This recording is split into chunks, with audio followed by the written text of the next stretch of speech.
BJP नारी नेत्री सूचना अधिकार कर्मी एवं तांको सहयोगी गुरुतर आहत होइछन्ति। गुरुतर 3 जन को भद्रक जिला मुख्य चिकित्सालय रे भर्ती करा जायछि। सूचना अनुसार भद्रक जिला चांदवाली निर्वाचन मंडली रे घंटेश्वर फांडी अंचल रे भारतीय जनता पार्टी जिला संपादिका मालती लता साहू घर से गतकाली संध्या समय रे बजारु तांको सहयोगी सहित फेरुथिबा बेले पुलिस उपस्थित रे मरणांतक आक्रमण होइतिबा नेई से अभियोग करिसंती। एही आक्रमण रे बीजेपी नारी नेत्री मालती सहित सहयोगी और सूचना अधिकार कर्मी मध्य गुरुतर भावे आहत होइथिले। तांको स्थानीय लोक माने उद्धार करी प्रथमे तिहिड़ी गोष्ठी स्वास्थ्य केन्द्र रे भर्ती करथिले। परे समस्त को भद्रक जिला मुख्य चिकित्सालय रे भर्ती करा जायथिबा बेले तांको स्वास्थ्य अवस्था स्थिर थिबा मेडिकल तरफरु कुहा जायछि। सेही अंचल रे मध्य पूर्वरु एही सूचना अधिकार कर्मी को आक्रमण होइथिला। बारंबार एही अंचल रे आक्रमण हेउथिबा बेले पुलिस अभियुक्त माननकु धरिबारे विफल हेउछि बोली आहत माने अभियोग करिसंती। एही घटना को नहीं थाना रे लिखित अभियोग होई नाही।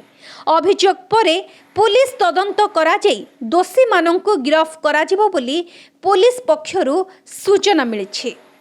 जेतले मते गाड़ी अटके देले प्रकाश को भिड़ टाण नेले ता साट फाट चिरिक ताकू पिटिचंदी बाड़ीर मते बोल्डर फोल्डर खुपाड़छंती चुट्टी टाणीकी मारिछंती। मारिला परे ब्लेड मार देछन। मु सेतबेला जानि पारिनी आज पर्यटन से अरेस्ट हो पारना।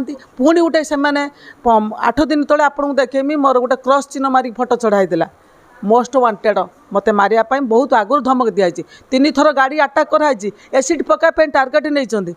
मुझे भी मनोज सार को एसपी की जन फोटो देती सब देला आज से ब्लेड मारे जीवन मारिदेवनी केवल से पिठिर न बेकू को मारे चेष्टा कर खसी पिठिर मार मत मारिदेवाई से उद्यम थे। एठी संपूर्ण प्रशासन विफलता जो मैंने पूर्वर मत मारी से मुख्य आसामी से खुलम खुला फांडी जाकि बस बुलूँ पुलिस अरेस्ट करना।